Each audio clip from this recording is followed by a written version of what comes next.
All right, well, here we are on a Monday night. We're in to talk about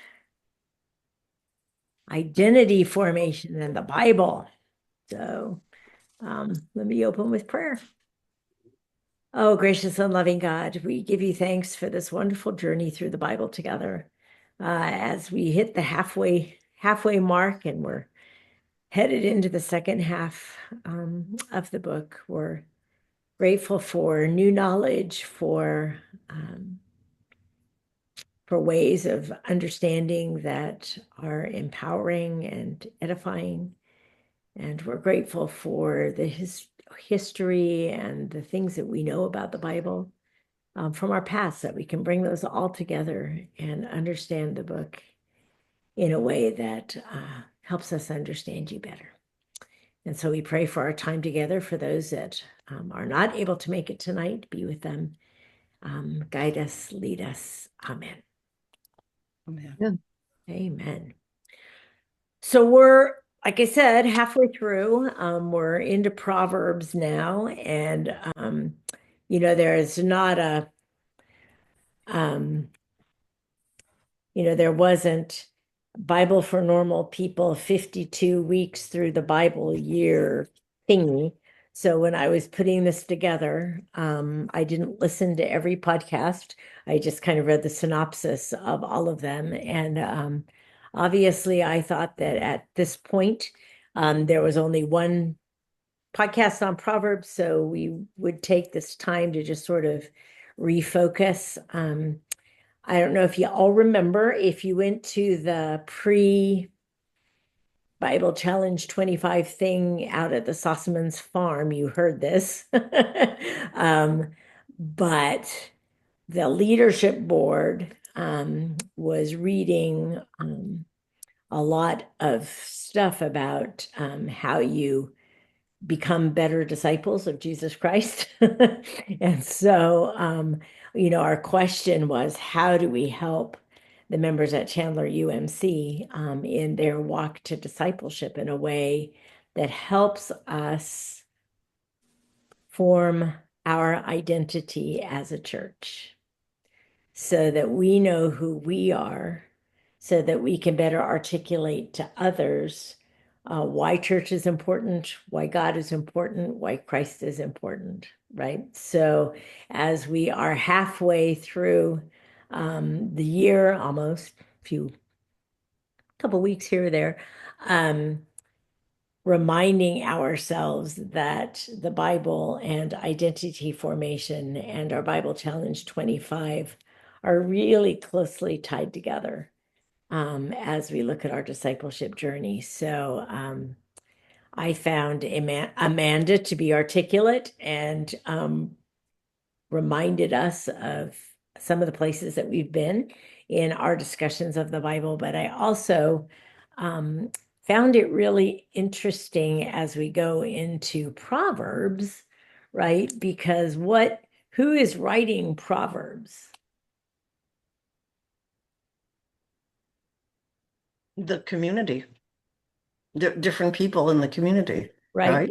Specifically, these are Father to son. fathers passing down to their children. It's mostly to the sons, but every once in a while the mother's mentioned or the daughter's mentioned. But these are sayings of wisdom that are being passed down to generations as part of their faith identity as well, right? That this is what someone who follows God looks like. These are the dangerous places you want to avoid and not be like, right? So it's part of this is who we are as God's people. This is the wisdom that we follow. And when you don't follow that, horrible things are going to happen to you, evidently. So, but so as we have started into the first 7 chapters of Proverbs, as we look at this conversation between Pete and Jared and Amanda, what sort of stood out to you, maybe as a, oh, I'd forgotten that already in the last 6 months that we've been reading the Bible, or oh, this was a new way of looking at it that I hadn't thought of before, or just any other sort of generic ahas or questions or whatevers. Well, it seems like when we're going back through Genesis and Exodus and some of the early books, we did ask about, is this historical? Did it really happen? And they talk about how that's not what's important. And I thought that was interesting, that it's stories to help you identify who your community is, not to compare this piece of it to the other piece of it and say, well, that can't be true because it says this over here and this other thing over here. But instead, just enjoy the story and find community in the story. Yeah, right. She had a great name for that, right? Security camera truth. Yes, yes. Yeah. Yeah, wasn't that great? I mean, I'm like, Yeah. that's like the best description yet. I thought that was so good that we think the Bible's supposed to be like, the view on the security camera, that all we have to do is look just right and we'll discover the truth. So, yeah. Yeah, the fact that we're so focused on facts and being accurate versus how we're who we are as a people and our identity. Yeah. That Yeah. was pretty profound. I thought What so. what are God. these stories trying to teach me? What are they, it's not what's the factoids of it, it's what is it trying to teach me? Mhm. Yeah. Or identify with, or Yeah. I just like somewhere where it's talked about identity politics equals identity religion, that we tend to identify ourselves in the same manner for both of those things, and that the group membership solidifies how we think of ourselves. Hmm. Identity formation creates community. Yeah. Yeah.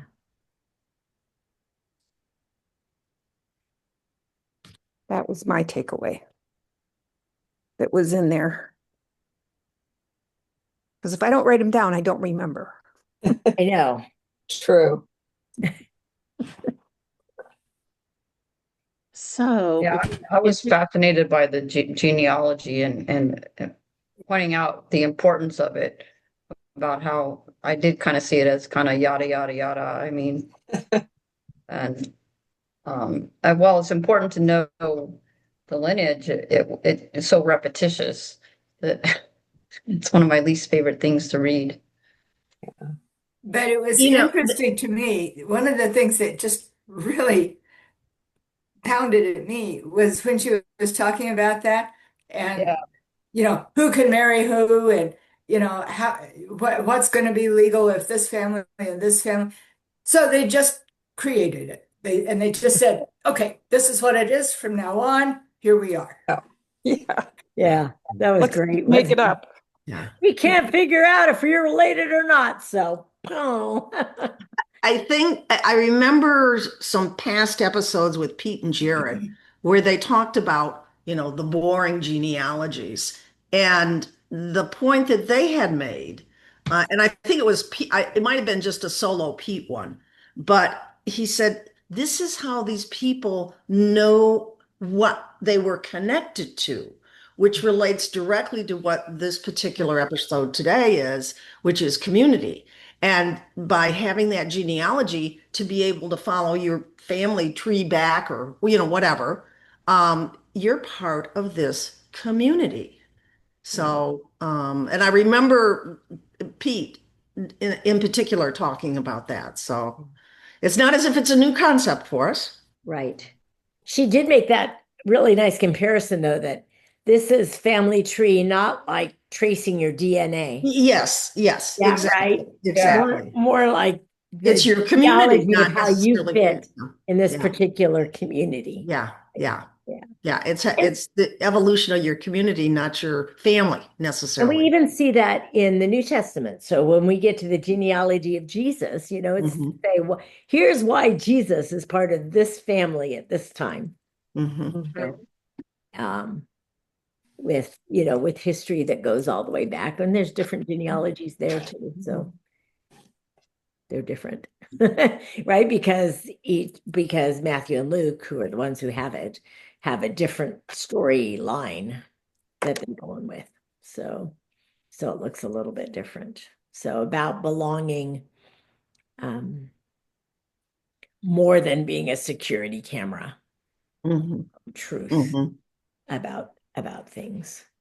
But you're right, we've had that before. So was there anything that made her stuff just a little bit different or enlightening or I Yeah, felt well, that. go ahead. Go ahead, Chandra. About the relationships. I mean, Jenny had already touched on upon it about the community. That was something different.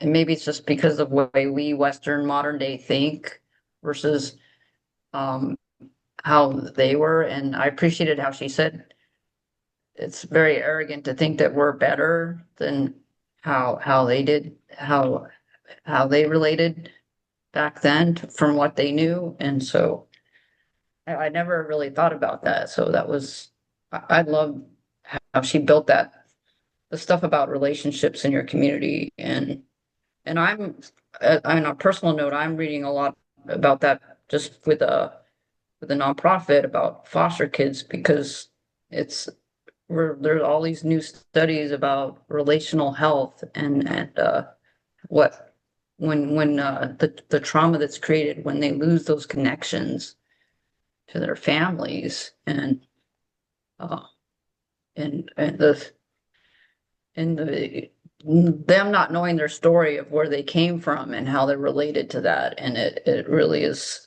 A so good powerful point. for healing is necessary so that really resonated with me. yeah. Relationship is the key to the spiritual life. It's how are you relating? How are you relating to God? How is God relating to you? The relationship, we tend to get so factual about everything, but the thing that's so important is how are you relating? Right. Yeah, yeah.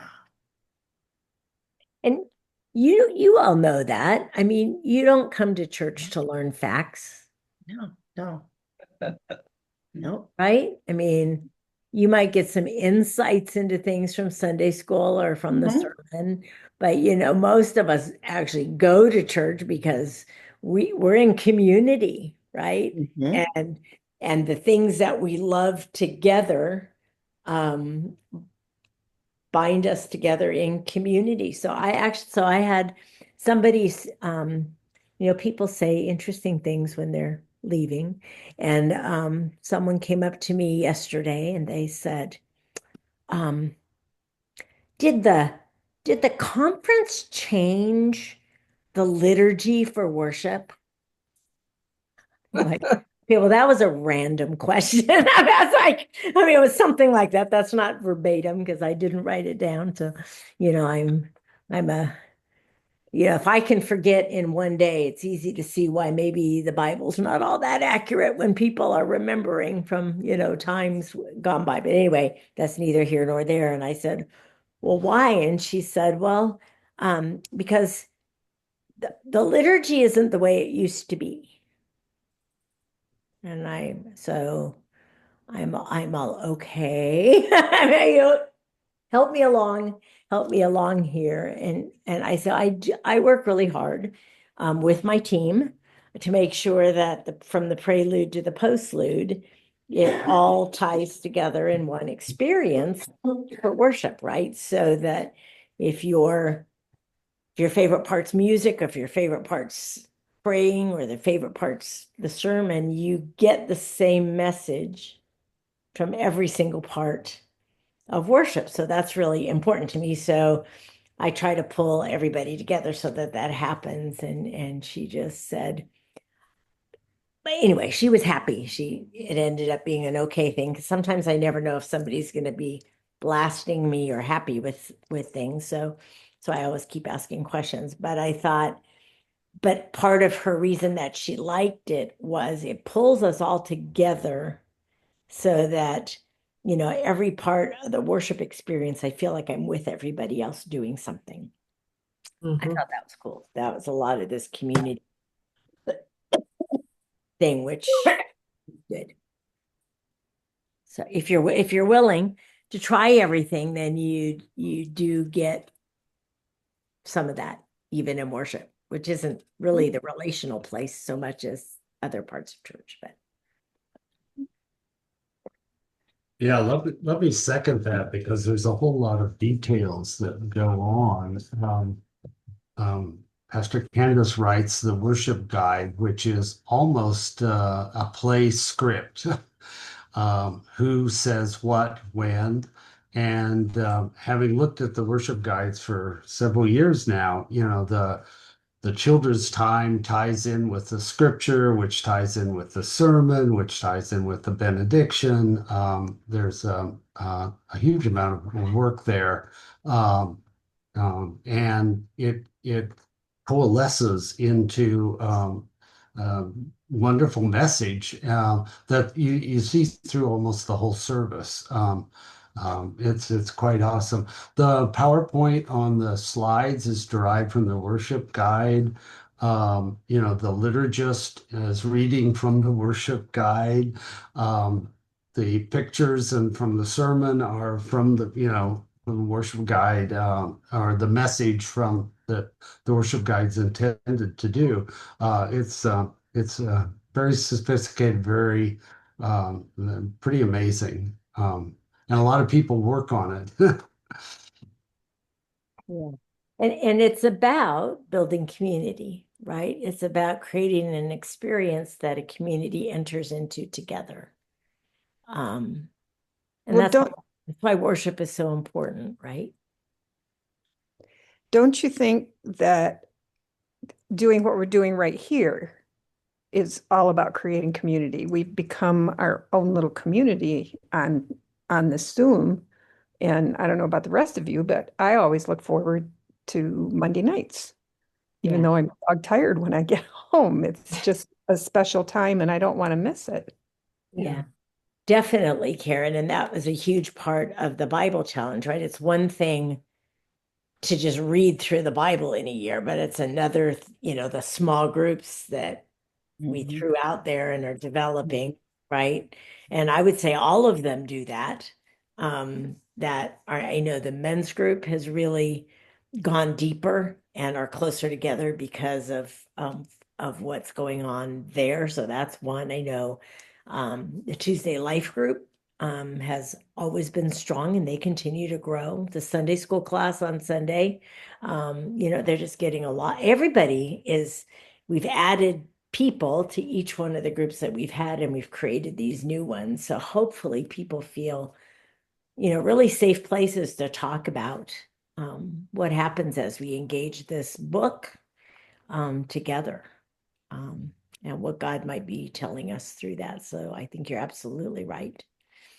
Sunday fun days are all about identity formation, right?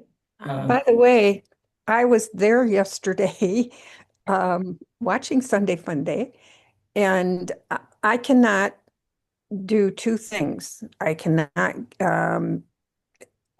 get when I get the emails and it says click here to register that you were there, Mhm. I get a blank page. It says Safari can't find something to support this or whatever. And I get that every time for the last 3 weeks I've gotten it. Huh. Same thing with opening the newsletter. I can't read the newsletter either. That's weird. Have you sent a note to Jessica? No. She's the one who would have access to both of those. So send her an email and tell Okay. her you have not been able to access it and see if she can work on that. What's Okay. your browser, Karen?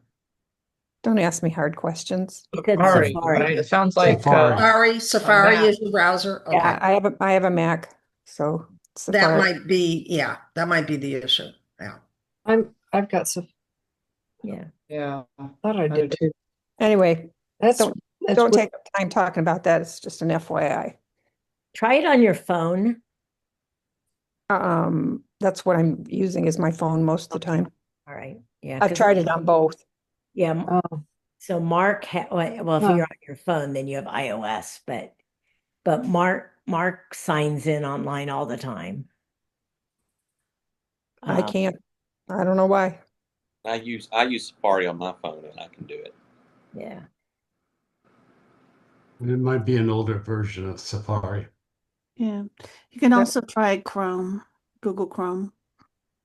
It's an easy download. Thanks, Nan. If you go, just try this. Try going to the website itself, chandlermethodist.org, I've done that too. and scroll down to the bottom and see if you can get it that way. I will try that again. Okay. I didn't do it yesterday because I didn't have time. Yeah. so you, But I thought then you I would got the email sermon, Jessica though. and see if she can help you troubleshoot. because you said something about, You're all chopped up, Jen. must have been able to figure out how to say it. Talked about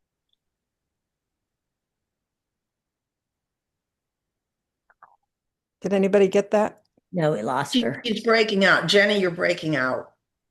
And actually, right now you're I think she's frozen. frozen. She's frozen right now. She's the frozen chosen. She That's kept right. messaging There she is. I think. me. You froze, Jenny. Yeah, we didn't hear anything you said. Can you hear yeah, us, Karen, Jenny? you were the one that was frozen. I was the one that was frozen. Oh, no, it was you, Jenny, because we all had you frozen. We were waiting for you to come back. We're glad you're here. So what did you say, Jenny? Oh, maybe I am frozen to her. Oh, I was saying that you made a comment about Jim's solo. Yes, I did. And I could do that on the during the service, but then I couldn't do anything later when I Oh. went to try to sign in to say that I was there. Gotcha. That's why I put a comment on there so they knew I was there. Yeah. That All that right. Jessica does both of those, the newsletter and the online sign-in. So she would be the one who could help you work through that, maybe. Okay, thanks. You're welcome. Yeah. And when do you guys go to England? Next July month. 9th. 30 days. 30 days from tomorrow. And are we going to Zoom Today. while you're Today. gone? Because your guys are all gone. Well, you guys have to decide if you're just going to go on without us. The podcasts are there. Yeah. There's a How lot many of you are, how many of you are going? just half of us. Most Yeah. of you. So Ty and Kirsten and you and Judy and Marilyn will all be here still. Okay. That's a good group. It is. Will Mark run it for us? I could ask him. Okay. Or Lynn. Lynn's coming with me. Oh, I know. traitor. Hey, y'all should be coming with me. What can I say? I know. I know. I mean, Yeah. we're gonna, it's quite the adventure. So. All right. It's called creating relationships, right? Right. We are Yes. creating There you relationships go. around Yeah, our yeah. story as Methodists. You right? will have So- stories when you get back. I'm Right, sure. but also stories that tie us not only with each other, but as United Methodists and what that heritage means for us. So we're definitely going to be doing identity formation while we're gone, which I Mhm. think is really going to be amazing. Because then you start understanding why we as a church do things the way we do things. It's not the only way to do things, but there's a reason why people called Methodists do the things they do. And so learning about that in a deeper way, I think will be helpful for all of us. So, and hopefully we'll have something to share when we get back. So that's I hope so, a because good. I have FOMO, you know. I know. When What do you come back, Karen? Are you back in October or November? she's not No. coming back. Never. Oh, that's right. No, How did you forget I that? forgot for a moment. Let me live in that world. Me too, Jenny. We're all gonna live in the she's coming back world. Mhm. Uh-huh. Dang. Yeah. She also talked about there was a part where she said when people read the Bible, and then she said, especially if you're an American, that there's this tendency to have an idea that we're a member of a group, we have an identity we were born with, and it just is. That there are fixed facts about us, which everything else is, that this is how it is, this is who we are, this is how it will be. And, she sort of says that's just kind of not how it works, that we evolve into communities that change throughout our lives. And there isn't just one way of being American anymore, that there's one way of being Israelite or Hebrew or Babylonian or whatever.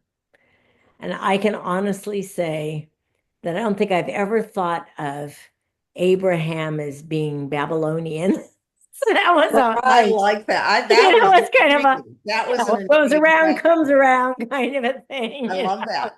Yeah. I never thought about that, but it's like when she said that, I said, Yeah. that's right. That's the area he came from. So Right. that's his ethnicity or whatever you want to call it. Yeah, I know. Kind of just sort of whoa, excuse me.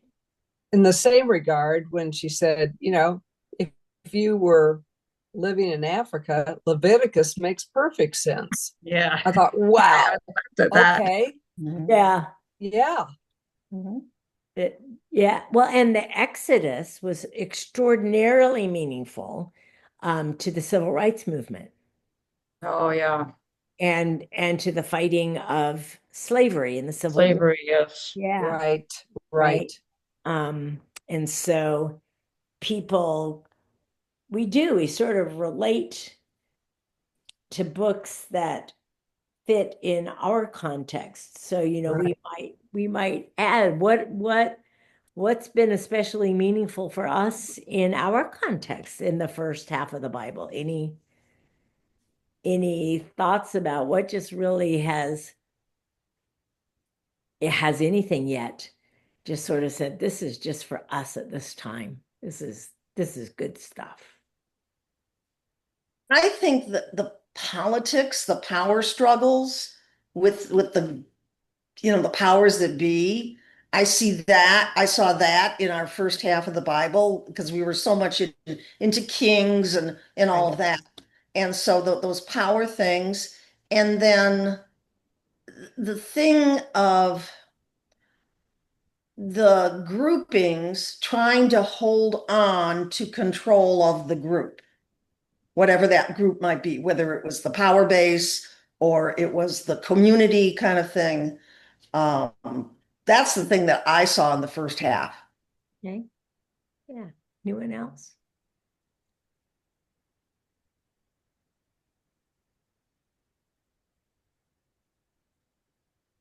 I think there's bits and pieces almost in every book.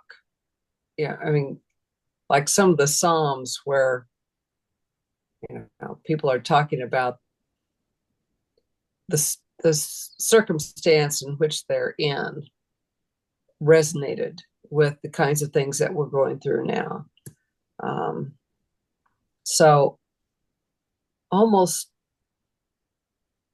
every book, I think, has had an element that we could go, yeah, that's today. Yeah. If you were to take the 5 books of Torah, the basic what we would call the law of Moses, Mhm. or the basic commandments. Is there one particular book that appealed to you in those 5 books?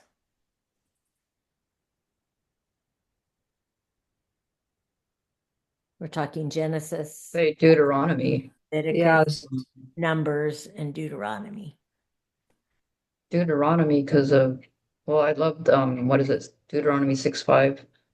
Love the Lord your God with all your heart and mind and soul and strength, or, yeah. um, and yeah, other verses. I remember them more. Yeah. Hmm? Yeah, and well, Deuteronomy kind of was clearer and um, more the laws, the rules, and that tended to make more sense than, for example, some of the things that went on in Genesis or Exodus to me. But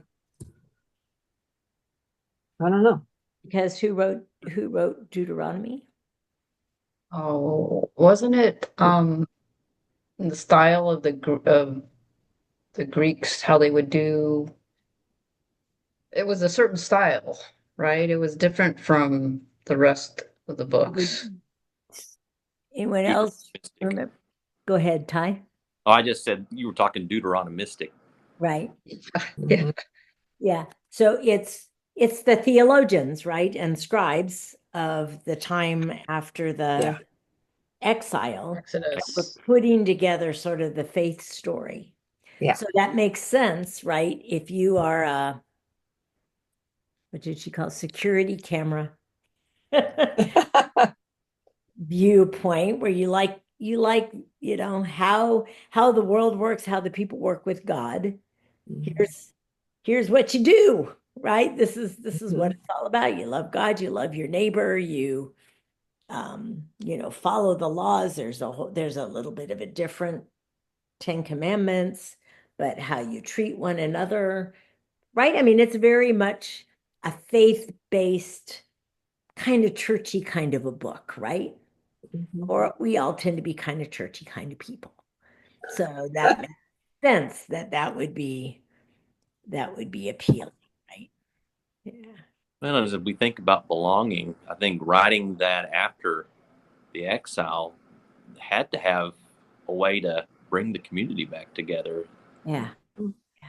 Definitely, almost more than any of the other books, I think, Ty, you're right, that was intentionally about building faith identity or identity as a people after exile, right?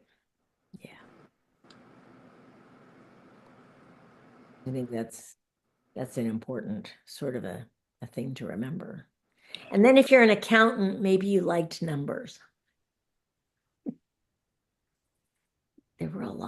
But there was a lot of good stuff in all of them, right? Just kind of a different take on the story. But One so of the things, yeah, go ahead. one of the things I've noticed in the podcasts and other readings is that Deuteronomy gets quoted a lot as a reference point. Yeah. And I think that's kind of interesting that that's the book that Chandra came up with. Yeah, but I bet we could all come up with a scripture from every single one of those books. Think? That's a challenge. Yeah. Okay. Numbers would be hard. Think? There was all the numbers part, but then there was other parts, right? Yeah. I'd have to. If I went back to my journaling, I would go, "Oh yeah, that was there." But Same here, but I couldn't off the top of my head except Yeah. for Psalms. Psalms is easy. Yeah. Yeah. And Candace, I found the music for that song. That was so funny because it came up in the reading the very next morning. I know. I'm going like, okay, well, that was like, I don't know, serendipitous or whatever. Yes, I'm going to send it to Adam. Gotcha. That was her Wings of the Dawn song. Oh, yeah. Very next day's reading where it was, There it was. there it was in the psalm. I know. It's a beautiful song. Yeah, very, very cool. So if we were going to write, we were on the writing team for Chandler United Methodist Church, and we were going to do some identity formation. What might be really important to include in our book? Transformation of the world. Hey, There you go. you got that. Yeah. Yeah. And how would you say, what are some ways that you have seen that happen? Any thought? I mean, we say it, but where do we see it happening? Is it really our story? I think it's a big piece of it. I know I am way less shy about bringing up the subject of religion with people that are not religious.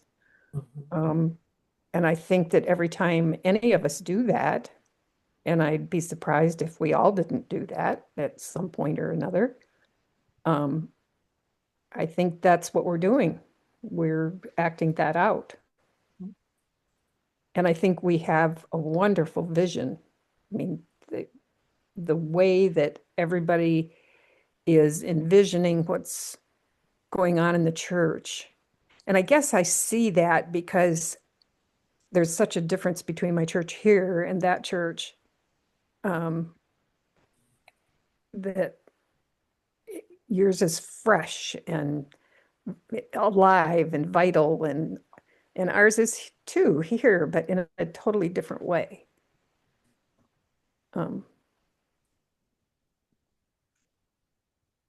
Yeah. Yeah, I was going to say that the story, I think, would change in each.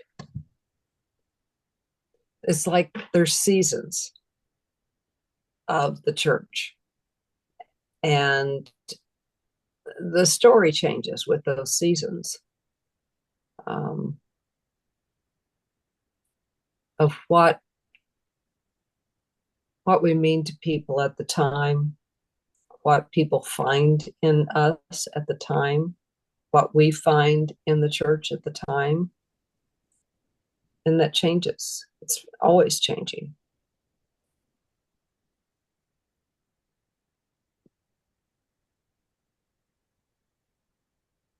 I was going to say that Chandra and I were able to live it out loud on Saturday when we helped with the Welcome to America project. And actually, besides just doing a donation, we actually got to go to the families and actually deliver the goods and actually be able to talk to them and get to know them a little bit. So that was really neat.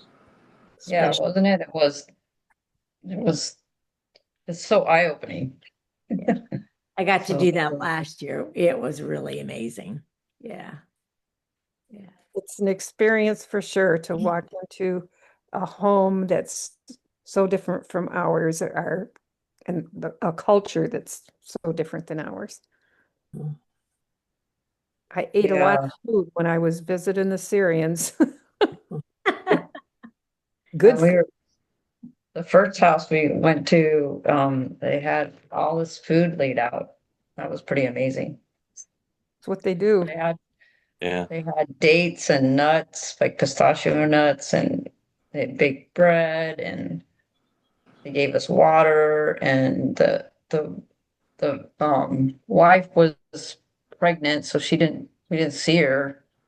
And but yeah, so welcoming. They don't have anything, but they're welcoming us. They were celebrating Eid. Oh yeah, Eid, yeah, that's right. Tonight, we've got a whole bunch of people sleeping in our church. Yeah. Have a safe place to lay their heads twice a month. And that's certainly making their lives better. There's so much going on in the life of the church that I think is living into that vision, right? And I know that when we meet as the leadership board, that's one of the questions we always ask. Does it fit the vision?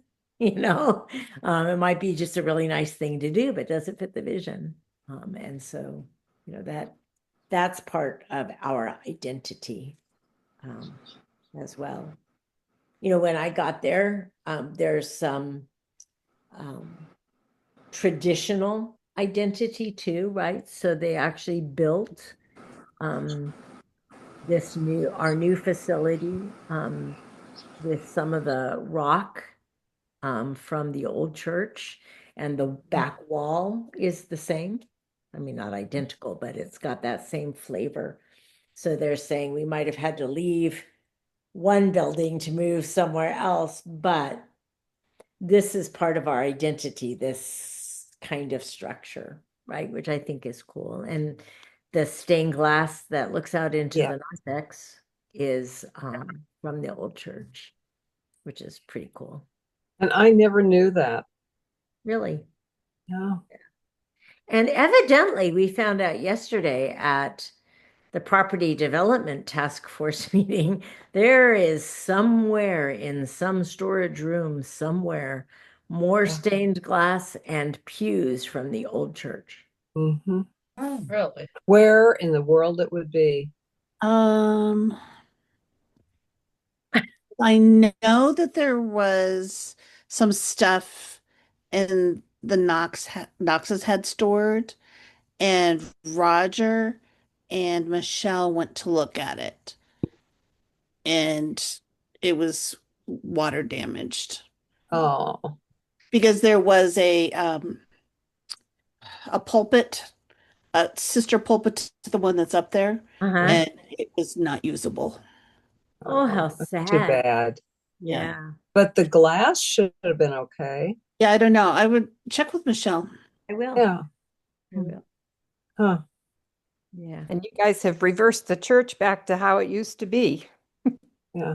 Mhm. When I first started going there years ago. The You know new what I new think of, iteration of Yeah. Yeah. Mhm. When I first went there, the pulpit was on that side too, Karen. Was it Oh. really? Yeah. Well, that's because there's only one place an organ can go. Yeah. So Because then, the electricity or? yeah, Yeah. it's wired for Oh. there. Yeah. So the thing I think about in terms of the Methodist identity formation is that, we seem to be one of the churches that's best suited or to march into the 21st century. It seems like a lot of the churches want to march back to the first century. They're full of dogma, they're full of that's the way it was and that's the way it will be. And the Methodists, have a lot of tolerance and humility that I don't see in other churches. Yeah. And I Well think put. that's the part of our identity. Maybe that's the difference that I feel here as opposed to there. interesting. Yeah. Mm. Oh, Yeah. that's a really good point. I'm just sending Well, this, and you can Peggy. send your effects. Get all those Yeah. hearts going up there. Yeah, so you all can do that. Like you got the React, and you can pick how you want it to go. Like you can pick rocket. Oh. Cute. I work all day on Zoom, so The children are playing. yes. Yeah. Well, it's a good way to comment, and there's a lot of us on there. Reactions. Yes. Okay. Yeah, I think yeah. You can, one of the other things that almost everybody who is participating in either the readings or the small groups and doing the Bible challenge, actually doing it, is that there's now a common story, common language, common experience that people will refer to, right, as they're talking together. Right. Right. I love that. Yeah. And so, that becomes part of our identity then, we are a people of faith that take this book seriously, seriously enough to study it for a year and beyond. I'm sure there'll be phase 2. I don't know what next year will look like, but there'll be something.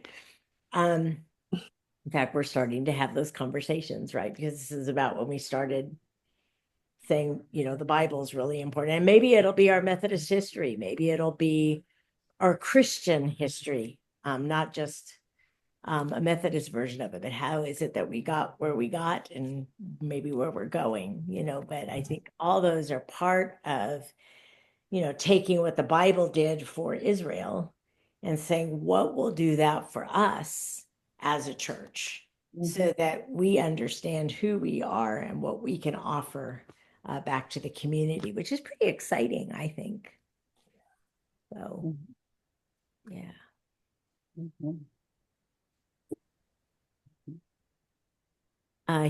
Jared, was it Jared that talked about having that conversation with his son?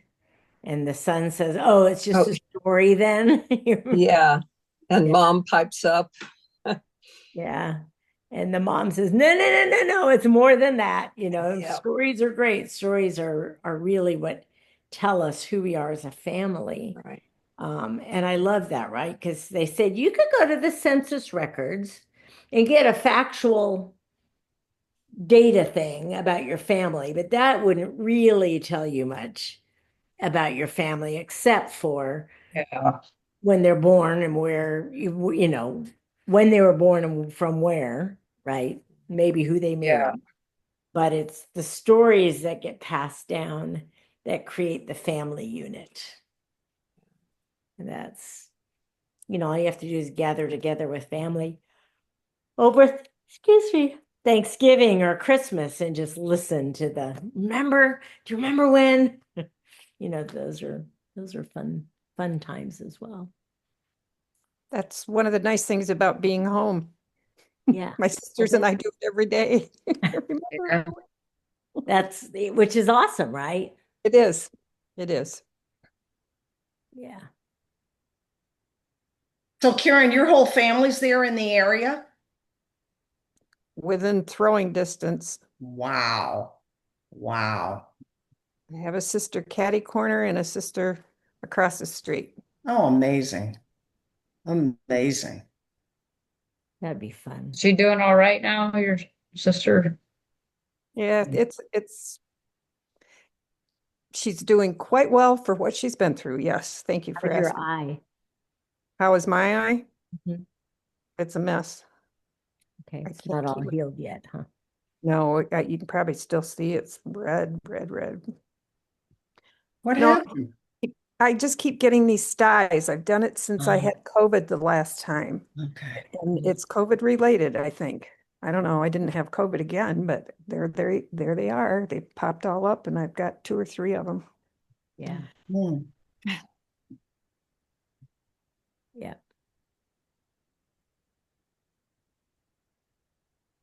Yeah, like Jared kind of put it in a nutshell when he said, most modern readers of the Bible expect the Bible to do something other than create community. They don't go to the text in order to foster or create or cultivate a community. They go to it for either kind of personal edification or what really happened. And I thought that was a good sort of summary of her. I mean, how many times well, maybe you haven't, but for years and years, I haven't heard it for a long time, but for years and years, it was like, I prayed to God that God would give me an answer. And I opened my Bible and I put my finger on the page and God told me what to do. Nope, not happening Right. here. And that's personal edification, right? That's, for me. And it's not that it can't be used for that, but that's probably not its primary purpose. I think it gets used too for backup reasonings for why people believe something the way they believe it. Mhm. Right. That made any sense to Yeah. us? Yeah, proof texting. For Yes. their purpose. And you Oh. can find pretty much anything you want to in the Bible to prove your bias. It's all There there. you go. It's all there. Yeah. People will do the same thing with history, with Mhm. US history. The way they view it is based on, or they'll cherry pick the Yeah. It'll make it. historical facts. Mhm. Yeah. Yeah. So, Yeah. We all do that.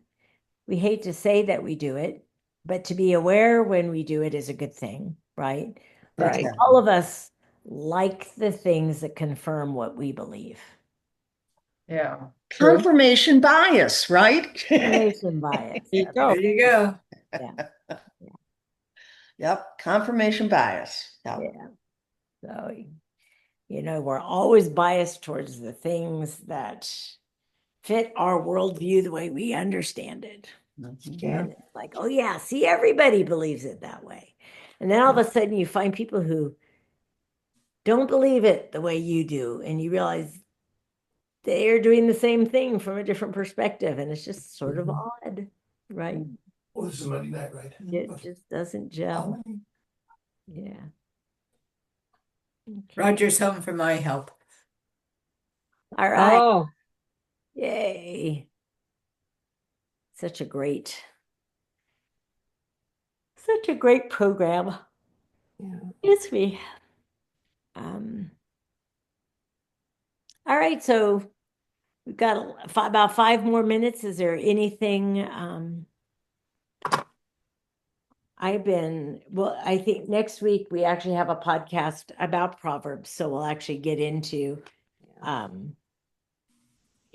Proverbs itself, but there's just some good stuff about wisdom literature too, which really has to do with this identity formation in a way, because this isn't so much a story of how people perceive something that's happening. This is more, let's gather together all those little tidbits of things that make life better and try to share those with community, right? Which is a pretty amazing thing. And as I don't know, as I could almost underline every sentence that I'm reading that feels so pertinent to what I see going on in the world, from the conversations that I know parents are still having with their young people, about watch out for this because this is real. You don't want to go down that path, to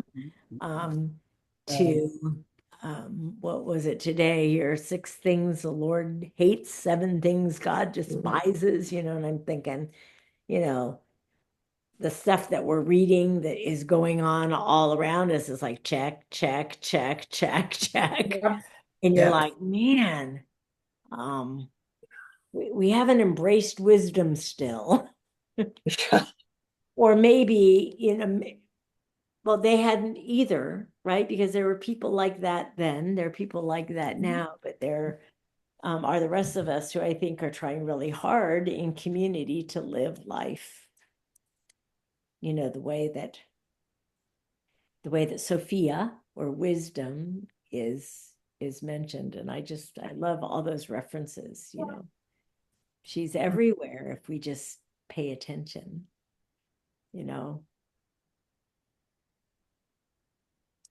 but there are a lot of people who don't want to pay attention, because it's not immediately gratifying sometimes. So, did anyone else have anything that surprised them as they've started reading Proverbs?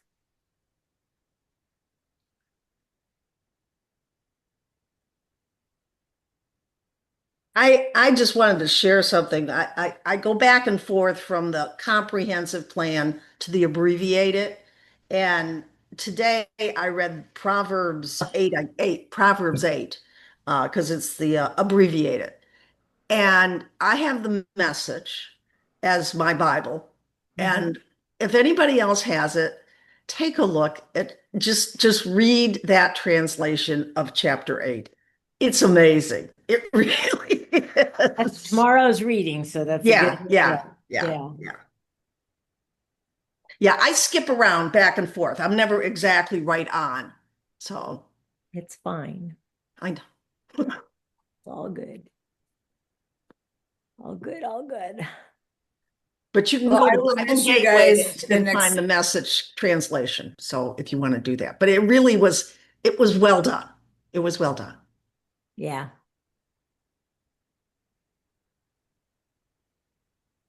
You know, one of the things that Amanda said that I thought was interesting was it wasn't just our scriptures that do this identity and community building. She talked about the Babylonian writings, and I'm guessing the Bhagavad Gita, which is the Indian or Hindu, do that as well. The Quran, right? It's about that they too are very much about building an Exactly. identity Very as much so. a people. And I found Mhm. kind of interesting. Sometimes we think we're the only, Yeah, it's just us. we're the only thing out there, but it's there, it's everywhere, which I think that's and I think that's what we're losing, right?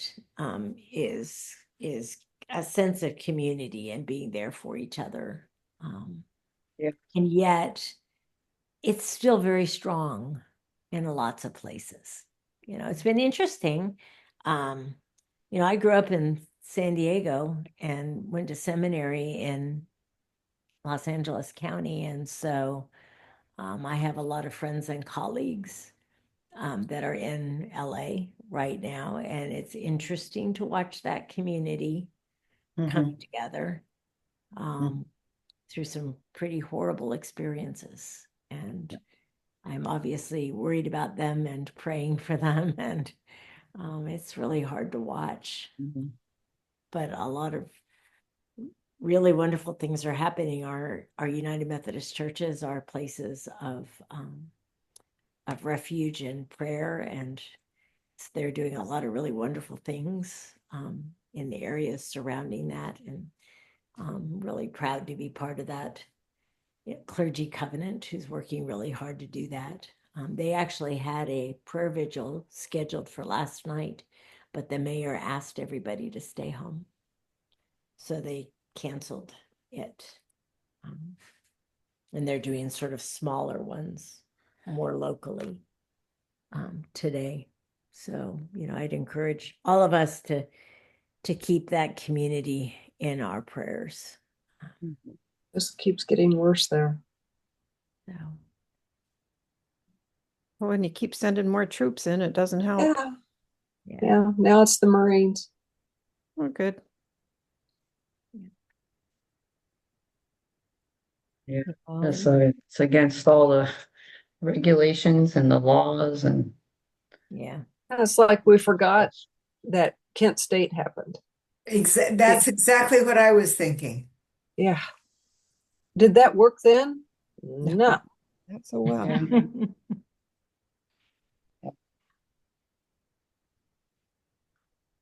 So I have been very busy all day long today and I haven't heard the news. It sounds like I don't want to. No, not before you go to bed. Don't Not go happening. until tomorrow. Tomorrow's soon enough, Karen. Tomorrow's soon enough. amen. I'm busy tomorrow too. Oh, It's good. okay. You'll know. You'll know all you need to know. You don't have to watch it. You don't have to, you'll know. I'm working at church all day, all week. Let's go. It's the church rummage sale, That's good. Your sanctuary. That's right. literally. You're doing relationship, okay? I That's what am. you're doing. You're doing relationship. This is good. Well, I think the important thing is that not one of us can stop things from happening, but our Right. communities can support and be a voice and lift up these principles that we're learning the wisdom that we're learning as we read. I mean, it's just obvious that you treat people well and they treat you back well, right? And yeah, those are the words of Jesus. So we just need to keep being those people and praying that we can come together as community and make a difference, transform the world just because we are the way we are. So that is important. All right, good conversation. And we'll see everybody next week. You won't see me for the next couple of weeks. That's right. How long in Mexico, Judy? 10 days. We leave on Friday and we'll be gone 10 days. Oh boy, that's a long trip. Yeah, it is. Yeah. My granddaughter Kira, who, if you were in church on Christmas Eve, you met Kira. Older one. She's going on a civil rights pilgrimage. Oh. And she leaves on next Monday, so a week from today. And so her church and an African American church combine together and send youth on this pilgrimage every year the youth that want to go. And they did a sort of a panel thing last night. Katie says Kira got invited to go and she didn't realize she was going to be part of a panel. So she hadn't thought about anything. But anyway, there are about 6 or 7 young people who are going on this pilgrimage. And she's the only white girl and she's just a white girl. And but it's going to be a great experience for her. Oh yeah. Wow. Yeah, that's gonna Tremendous. be great. Yeah, so they're going to That's awesome. Ham and Selma and just all Oh. those, Oh yeah, all those. Wow. Yeah, so I'm that'll be excited. powerful. There are people like you, Judy, who are taking her on an adventure, and Okay. I'm so appreciative of you and what you're doing. Where are you going, Judy? Cuernavaca, Ah, just south of Mexico City. Yep, been there. Oh, And how are you mostly- getting there? mostly- Flying? Are you flying? yes. Okay. Yeah. that's going to be exciting. Well, we will definitely keep you in our prayers. We'll miss you while you're gone, but we'll know you're on a grand adventure that you'll share when you get back. So Yep. We will. We Yeah. will. Good. very, very excited for both of you. I pray for energy. That we're gonna really need a lot of that. Please. Wisdom. God give me patience and give it to me now. Yeah. Peace, Judy. Have a very good trip. God bless Okay. everybody. Have a We're wonderful praying Good for night. you. Good night. All right. Good night,